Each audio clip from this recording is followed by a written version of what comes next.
Hello dears, welcome to Xylem learning. മക്കളെ, നിങ്ങളെല്ലാവരും മറ്റന്നാളാണ് എക്സാം എന്നുള്ളത് കൊണ്ട് തന്നെ പഠിക്കാനുണ്ടല്ലോ എന്ന് ആലോചിച്ച് ചെറിയൊരു ടെൻഷനിലൊക്കെ ആയിരിക്കും. കാരണം പലരും പഠിച്ചൊന്നും തുടങ്ങിയിട്ടുണ്ടാവില്ല അല്ലേ. നമുക്ക് ശീലമുണ്ട്, പരീക്ഷൻ്റെ തലേന്ന് നമ്മൾ പുസ്തകം തുറക്കാറുള്ളൂ. സോ ഇന്നത്തെ ഈ ഒരു ക്ലാസ്സിൽ നമ്മൾ കുറച്ച് ചോദ്യങ്ങളാണ് നോക്കാൻ പോകുന്നത്. ഈ ചോദ്യങ്ങൾ പഠിച്ചു കഴിഞ്ഞാൽ ഇതേ മാതൃകയിലുള്ള ഒരു ചോദ്യം നിങ്ങൾക്ക് പരീക്ഷയ്ക്ക് നന്നായിട്ട് ഉത്തരം എഴുതാൻ സാധിക്കും. അപ്പൊ നോക്കല്ലേ, സെറ്റ് അല്ലേ? സോ ഇവിടെ കുറച്ച് സംഖ്യകൾ തന്നിട്ടുണ്ട്. ചിലപ്പം ഒരു പൂവിൻ്റെ ചിത്രം തരും. നമുക്ക് പൂ വരയ്ക്കാൻ അറിയാമല്ലോ.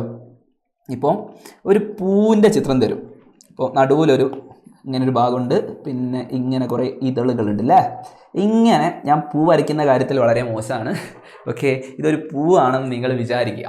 ഓക്കെ, ഈ പൂവിൻ്റെ ഇതളുകളിലൊക്കെ കുറച്ച് സംഖ്യകൾ തരും. ഇപ്പോൾ 2, 3, 2, 3. അപ്പോൾ ഈ തന്നിട്ടുള്ള ഇതളുകളിൽ എഴുതിയിട്ടുള്ള സംഖ്യ എന്ന് പറയുന്നത് ഒരു സംഖ്യയുടെ, അതായത് ഈ നടുവിലുള്ള സംഖ്യയുടെ അഭാജ്യ ഘടകങ്ങളാണെന്ന് വിചാരിക്കുക. നടുവിലുള്ള സംഖ്യയുടെ, അതായത് മിഡിലുള്ള സെന്ററിലുള്ള നമ്പറിന്റെ പ്രൈം ഫാക്ടേഴ്സ് ആണ് തന്നിട്ടുള്ളതെന്ന് വിചാരിക്കുക. അങ്ങനെയാണെങ്കിൽ ഈ നടുവിലുള്ള നമ്പർ ഏതാണെന്ന് ചോദിക്കും. അങ്ങനെ ചോദിക്കുന്ന ചിലപ്പം ഇങ്ങനെയായിരിക്കും ചോദിക്കുക: ഒരു സംഖ്യയുടെ അഭാജ്യ ഘടകങ്ങളാണ് തന്നിട്ടുള്ളത്. 2, 2, 3 ഇതൊക്കെ ഒരു സംഖ്യയുടെ അഭാജ്യ ഘടകങ്ങളാണ്. അങ്ങനെയാണെങ്കിൽ സംഖ്യ ഏതാണെന്ന് ചോദിച്ചു കഴിഞ്ഞാൽ മക്കളെ നിങ്ങൾ ചെയ്യേണ്ടത്, ശ്രദ്ധിച്ചോ, 2 × 2 × 3 ചെയ്താൽ മതി. അത് ചെയ്തു കഴിഞ്ഞാൽ നിങ്ങൾക്ക് 12 എന്ന് ഉത്തരം കിട്ടും. സിമ്പിൾ അല്ലേ? സിമ്പിളായിട്ട് ചെയ്യാം. ഇനി 18 എന്ന് പറയുന്ന ഒരു സംഖ്യ തന്നിട്ടുണ്ട്. ആ സംഖ്യയുടെ അഭാജ്യ ഘടകങ്ങളാണ് നിങ്ങൾ താഴെ എഴുതേണ്ടത്. 18ന്റെ അഭാജ്യ ഘടകങ്ങളാണ് നിങ്ങൾ എഴുതേണ്ടത്. 18 എന്ന് പറയുന്ന സംഖ്യയെ നമുക്ക് നോക്കാം. 2 കൊണ്ട് ഹരിച്ചാൽ എത്ര കിട്ടും? 9 കിട്ടും അല്ലേ? 9 കിട്ടും. 9നെ വീണ്ടും 3 കൊണ്ട് ഹരിച്ചാൽ നിങ്ങൾക്ക് എന്ത് കിട്ടും? 3 എന്ന് കിട്ടും. ശരിയല്ലേ? 3. അതായത് 3 കിട്ടിയതൊരു അഭാജ്യ സംഖ്യ അഥവാ പ്രൈം നമ്പർ അല്ലേ. അപ്പോൾ 18നെ നമുക്ക് എങ്ങനെ എഴുതാം? 2 × 3 × 3 എന്ന് എഴുതാം. 2 × 3 × 3 എന്ന് എഴുതാം. അപ്പോൾ ഇവിടെ എഴുതേണ്ട സംഖ്യകൾ ഏതാ? 2 ഇവിടെ എഴുതിയിട്ടുണ്ട്, 2 ഇവിടെ ഓൾറെഡി എഴുതിയിട്ടുണ്ട്. അപ്പം 3 ആണ് ഇവിടെ എഴുതേണ്ടത്. ശരിയാണോ? 2, 3, 3. സിമ്പിളായിട്ട് കിട്ടിയില്ലേ?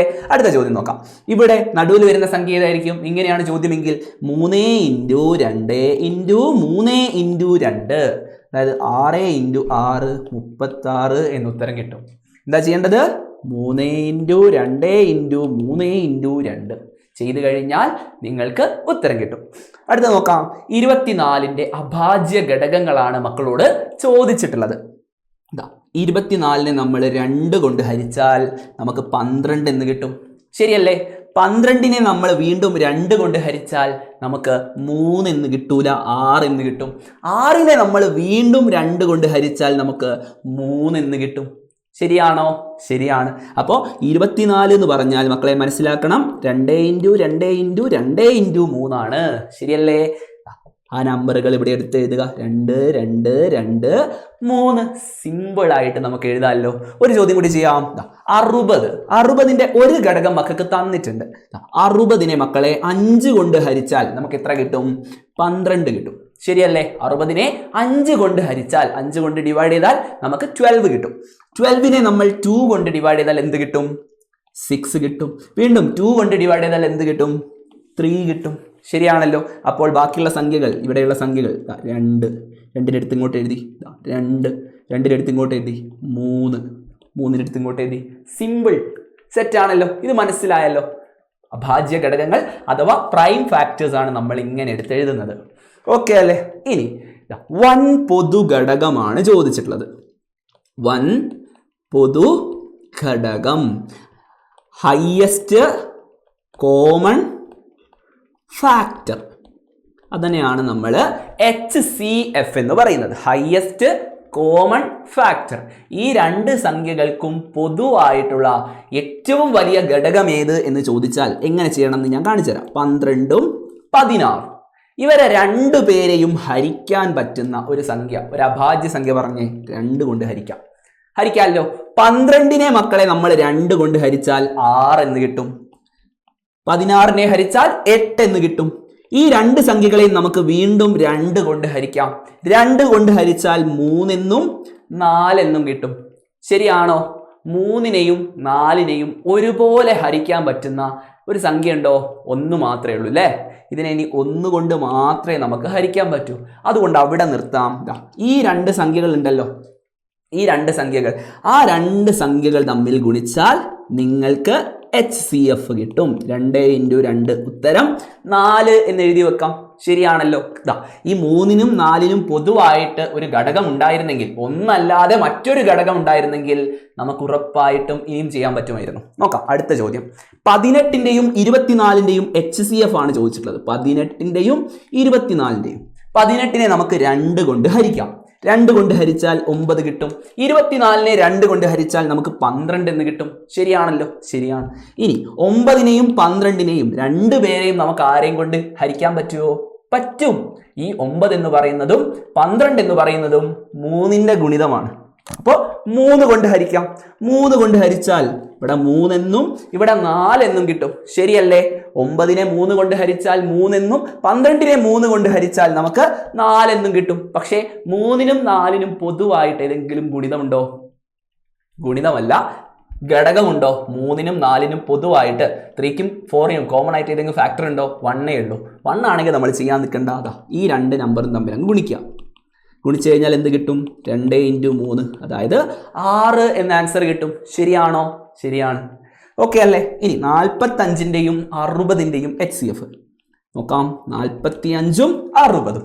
ഈ സംഖ്യകൾ നോക്കിയാൽ നിങ്ങൾക്ക് കാണാം ഇത് അവസാനിക്കുന്നത് 5ലും 0ലുമാണ്. 5ലും 0ലുമാണ്. അതുകൊണ്ട് തന്നെ ഇവർ രണ്ടുപേരും 5ന്റെ ഗുണിതങ്ങളാണ്. എന്താണ്? 5ന്റെ ഗുണിതങ്ങളാണ്. 5ന്റെ മൾട്ടിപ്പിൾസ് ആണ്. അതുകൊണ്ട് 5 കൊണ്ട് ഡിവൈഡ് ചെയ്യാം. ഇവിടെ 9 എന്ന് കിട്ടും, 12 എന്ന് കിട്ടും. ശരിയല്ലേ? ഇനി 9നെയും 12നെയും നമുക്ക് 3 കൊണ്ട് ഹരിക്കാം. 3 കൊണ്ട് ഹരിച്ചാൽ 9നെ 3 കൊണ്ട് ഡിവൈഡ് ചെയ്താൽ 3 എന്നും 12നെ 3 കൊണ്ട് ഹരിച്ചാൽ 4 എന്നും കിട്ടും. 3നും 4നും പൊതുവായിട്ട് ഏതെങ്കിലും ഘടകമുണ്ടോ? 1 മാത്രമേ ഉള്ളൂ. അതുകൊണ്ട് നമുക്ക് എന്ത് ചെയ്താം? 5 × 3, അതായത് 15 ഇവരുടെ ഏറ്റവും വലിയ പൊതുഘടകം. 1 പൊതുഘടകം അഥവാ ഹയസ്റ്റ് കോമൺ ഫാക്ടർ. ഇനി LCM എന്ന് പറഞ്ഞാൽ ചെറു പൊതു ഗുണിതം. പഠിച്ചിട്ടുള്ളതല്ലേ? ചെറു പൊതു ഗുണിതം. ശരിയല്ലേ? ചെറു പൊതു ഗുണിതം. നോക്കിക്കോ, അതിൻ്റെ മലയാളമാണ്, ഇംഗ്ലീഷ് ആണ് ലീസ്റ്റ് കോമൺ മൾട്ടിപ്പിൾ. ശരിയല്ലേ? Least common multiple. Least common multiple എങ്ങനെയാണ് കണ്ടുപിടിക്കേണ്ടത്? നോക്കിക്കേ, സിമ്പിൾ ആയിട്ടുള്ള ഒരു വഴി കാണിച്ചു തരാം. 5ന്റെ പൊതുഘടകങ്ങൾ ഏതൊക്കെയാ? 5ന്റെ പൊതുഘടകങ്ങൾ ഏതൊക്കെയാണ്? 5ന്റെ ഘടകങ്ങൾ ഏതൊക്കെയാ? 5ഉം 1ഉം മാത്രമാണ് അല്ലേ? 5ഉം 1ഉം. 1നെ നമുക്ക് ഒഴിവാക്കാം. നമ്മൾ അഭാജ്യ ഘടകങ്ങൾ മാത്രമേ നോക്കുന്നുള്ളൂ. 5ന്റെ അഭാജ്യ ഘടകം എന്ന് പറയുന്നത് 5 മാത്രമാണ്. 5ന്റെ പ്രൈം ഫാക്ടർ എന്ന് പറയുന്നത് 5 മാത്രമാണ്. ഓക്കെ. 8ന്റെ പ്രൈം ഫാക്ടർ ഏതാ? 2 × 2 × 2 ആണ് 8 എന്ന് പറയുന്നത്. ശരിയാണോ മക്കളെ? നിങ്ങൾക്ക് ഞാനൊരു ട്രിക്ക് പറഞ്ഞുതരാം. 2 സംഖ്യകളുടെ LCM ചോദിക്കുമ്പോൾ അതിൽ ഒരു സംഖ്യ അഭാജ്യ സംഖ്യയാണെങ്കിൽ പഠിച്ചു വെച്ചോ, LCM എന്ന് പറയുന്നത് ഗുണിച്ചാൽ കിട്ടും. 5 8 40. പഠിച്ചു വെച്ചോ. ഈ 5ന്റെ ഗുണിതമല്ലല്ലോ 8. 5ന്റെ ഗുണിതമല്ലല്ലോ 8 അല്ല. അതുകൊണ്ട് നമുക്ക് അങ്ങനെ പറയാം. നേരെ മറിച്ച് നിങ്ങളോട് LCM ഓഫ് 5, 10 എന്നാണ് ചോദിക്കുന്നതെങ്കിൽ അപ്പോൾ ഇത് ചെയ്യരുത്. ഉത്തരം 5 × 10 അല്ല. ആ സമയത്ത് ഉത്തരം 5 × 10 അല്ല. എന്താണ് നമ്മളുടെ ഉത്തരം? നമ്മളുടെ ഉത്തരം എന്ന് പറയുന്നത് 10 ആണ്. 10 ആണ് ആ സമയത്ത് നമ്മളുടെ ഉത്തരം. കാരണം എന്താ? 5ന്റെ ഗുണിതമാണ് 10. 5ന്റെ ഗുണിതമാണ്, 5ന്റെ മൾട്ടിപ്പിൾ ആണ് 10. അതുകൊണ്ട് ഉത്തരം 10 ആണ്. നേരെ മറിച്ച് 5ന്റെ മൾട്ടിപ്പിൾ അല്ല 8. അതുകൊണ്ട് നമുക്ക് എന്ത് പറയാം? 5 × 8 40 ആണ് LCM. പഠിച്ചല്ലോ. അങ്ങനെയാണെങ്കിൽ ഞാൻ ചോദിക്കട്ടെ, LCM ഓഫ് 2, 3. 2ഉം 3ഉം 2ന്റെ ഗുണിതമാണോ 3? അല്ല. അപ്പോൾ LCM എന്ന് പറയുന്നത് 2 × 3 6 ആണ്. ഇത് പ്രൈം നമ്പേഴ്സിന് മാത്രമുള്ള പ്രത്യേകത കേട്ടോ. അഭാജ്യ സംഖ്യയ്ക്ക് മാത്രമേ ഇങ്ങനെ ഒരു പ്രത്യേകത ഉള്ളൂ. പഠിച്ചു വെച്ചോ. ഓക്കെ, സെറ്റ് ആണല്ലോ. അങ്ങനെയാണെങ്കിൽ 8ന്റെയും 12ന്റെയും ഇവിടെ നിങ്ങൾ 8 × 12 എന്ന് എഴുതി വെക്കരുതേ, തെറ്റും. കാരണം 8ഉം പ്രൈം നമ്പർ അല്ല, 12ഉം പ്രൈം നമ്പർ അല്ല. 8ഉം 12ഉം രണ്ടും എന്തല്ല? രണ്ടും പ്രൈം നമ്പർ അല്ല, അഭാജ്യ സംഖ്യ അല്ല. അപ്പോൾ നമ്മൾ എങ്ങനെയാ ചെയ്യുന്നതെന്നാണ് നോക്കാൻ പോകുന്നത്. റെഡി അല്ലേ? നോക്കിക്കോ. 8ന്റെ സിമ്പിൾ ആയിട്ടുള്ള ഒരു പരിപാടി കാണിച്ചു തരാം. നമുക്കറിയാം 8, 16, 24, 32 ഇങ്ങനെയാണ് 8ന്റെ ഗുണിതങ്ങൾ ഉള്ളത്. അതുപോലെ 12ന്റെ ഗുണിതങ്ങൾ എന്ന് പറഞ്ഞാൽ 12, 24, 36, 48 ഇങ്ങനെയാ പോകുന്നത് അല്ലേ? ഇവിടെ 32 കഴിഞ്ഞാൽ 40, 40 കഴിഞ്ഞാൽ 48. അപ്പോൾ ഇതിൽ കോമൺ ആയിട്ടുള്ളതിൽ ഏറ്റവും ചെറുത്, പൊതുവായിട്ടുള്ളതിൽ ഏറ്റവും ചെറുതെന്ന് പറയുന്നത് 24 ശരിയല്ലേ? 24 എന്നാൽ ഇത് കണ്ടുപിടിക്കാൻ ഞാൻ നിങ്ങൾക്ക് ഒരു ട്രിക്ക് കാണിച്ചു തരട്ടെ. നോക്കിക്കോ, സിമ്പിൾ ആയിട്ട് കാണിച്ചു തരാം. 8 എന്ന സംഖ്യയെ നമുക്ക് എങ്ങനെ എഴുതാം? 2 × 2 × 2. അതെങ്ങനെയാ കിട്ടിയേ? 8നെ നമ്മൾ 2 കൊണ്ട് ഹരിച്ചാൽ നമുക്ക് 4 എന്ന് കിട്ടും. 4നെ വീണ്ടും 2 കൊണ്ട് ഹരിച്ചാൽ 2 എന്ന് കിട്ടും. 2 അഭാജ്യ സംഖ്യയാണ്, അവിടെ നിർത്താം. സോ 8 എന്ന് പറഞ്ഞാൽ 2 × 2 × 2 അല്ലേ? അതുപോലെ 12 എന്ന് പറയുമ്പോൾ 12നെ 2 കൊണ്ട് ഹരിച്ചാൽ 6, വീണ്ടും 2 കൊണ്ട് ഹരിച്ചാൽ 3 ശരിയല്ലേ? 3 എന്ന് പറയുന്നത് ഒരു അഭാജ്യ സംഖ്യയാണ്. 3 എന്ന് പറയുന്നത് ഒരു അഭാജ്യ സംഖ്യയാണ്, അതുകൊണ്ട് അവിടെ നിർത്താം. 2 × 2 × 3 ശരിയാണോ? ശരിയാണ്. നോക്കിക്കോ, ഇനി നമുക്ക് കണ്ടുപിടിക്കേണ്ടത് എന്താണ്?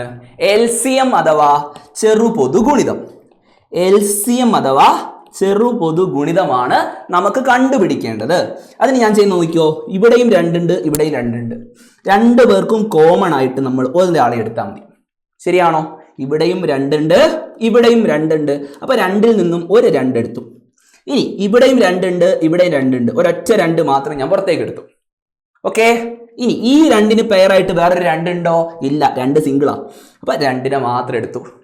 ഈ 3ന് പെയറായിട്ട് വേറൊരു 3 അപ്പുറം ഉണ്ടോ? ഇല്ല, 3നെ ഇങ്ങെടുത്തു. നോക്കിക്കോ, ഇത് ഗുണിച്ചാൽ മതി. 2 × 2 4, 4 × 2 6, സോറി 4 × 2 8, 8 3 24. ഇങ്ങനെയും നമുക്ക് കണ്ടുപിടിക്കാം. ഇങ്ങനെയും നമുക്ക് ചെറുപൊതുഗുണിതം കണ്ടുപിടിക്കാം. ഓക്കെ ആണോ? നിങ്ങളോട് ഇപ്പോൾ ചോദിക്കുക, 12ന്റെയും 16ന്റെയും LCM ചോദിക്കുകയാണ്. LCM ചോദിക്കുകയാണ്. LCM ചെറുപൊതുഗുണിതം. 12നെ നമുക്ക് എങ്ങനെ എഴുതാൻ അറിയാം മക്കളെ? 2 × 2 × 3 എന്ന് എഴുതാം. 4 3 ആണ് 12. 4നെ ഞാൻ 2 × 2 എന്ന് എഴുതി. ഇനി 16നെ എനിക്ക് എങ്ങനെ എഴുതാൻ നോക്ക്? 16 എന്ന് പറഞ്ഞാൽ 2 × 2 × 2 × 2 ആണ്. 2 2 4, 4 2 8, 8 2 16 ശരിയല്ലേ? ആണ്. അപ്പോൾ നോക്കിക്കോ എങ്ങനെയാണ് ഞാൻ ചെയ്യുന്നത് നോക്കിക്കോ.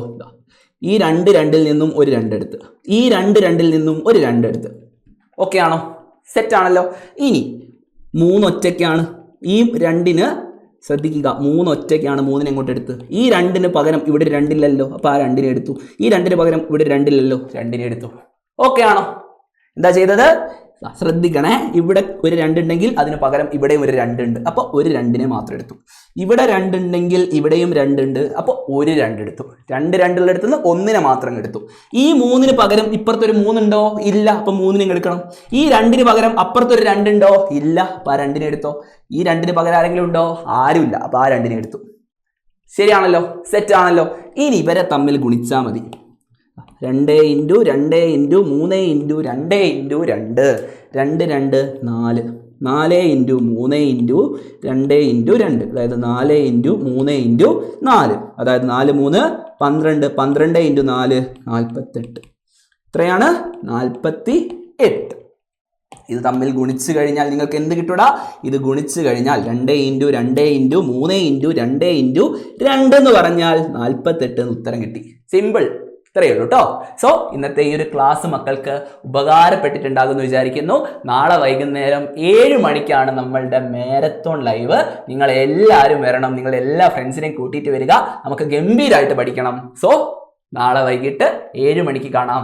Good bye.